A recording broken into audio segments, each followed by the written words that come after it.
Peter Vickers, and I look after the South East, including all the London boroughs, and I have been a BDM with the Procurement Partnership just coming up to 6 years this year.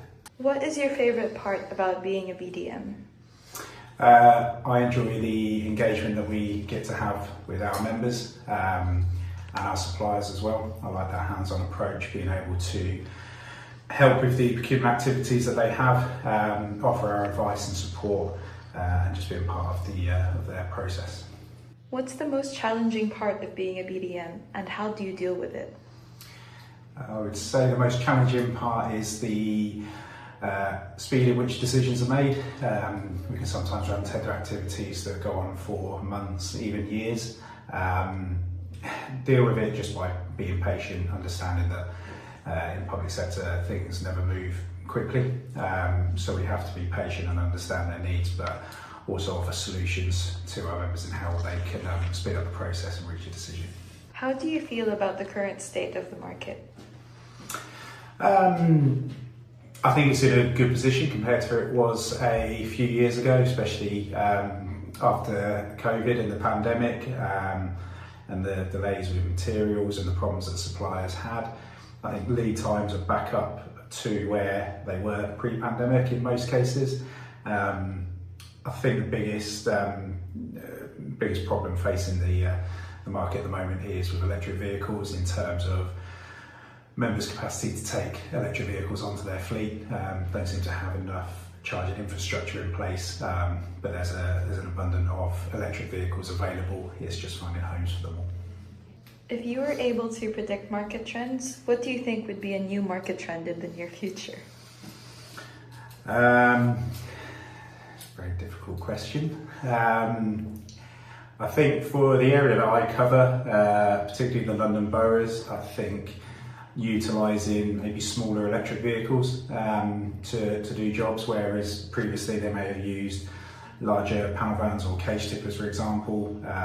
Exploring the option of using smaller vehicles, maybe having more on fleet, but being able to get around the electrification of them could be something that if somebody gets that sector right, it could have an impact on the market. But I still think we're a long way off. There's a lot of behaviours that would need to be changed before that was possible. How has the new procurement legislation impacted work you've done with local authorities? So far, not a huge impact because the majority of our framework solutions are still under PCR 15. It's only our recent bus and coach framework that's gone across to the new Procurement Act, but even that, there hasn't been a huge impact. I think it's more around local authorities and our members understanding where the new Procurement Act comes into it. Just because they're running an activity now doesn't necessarily mean that it has to be under the new Procurement Act. If the framework was done under PCR 2015, then that still applies. So at the moment, no real impact. It's just educating our members and supporting them to understand what route they need to go down. With a greater emphasis on the inclusion of social value within public procurement, what single piece of advice would you offer local authorities when considering social value? Find something that works for you as a council or local authority. Don't follow the trends of what other councils are doing. Find something that's important to your area, that you think people would benefit from, and has a true social value meaning. It doesn't have to be a tick box exercise. I think there's plenty of options available to our members. It's just finding something that really fits for that member. In your view, what is the biggest benefit of being a TPPL member and using our services?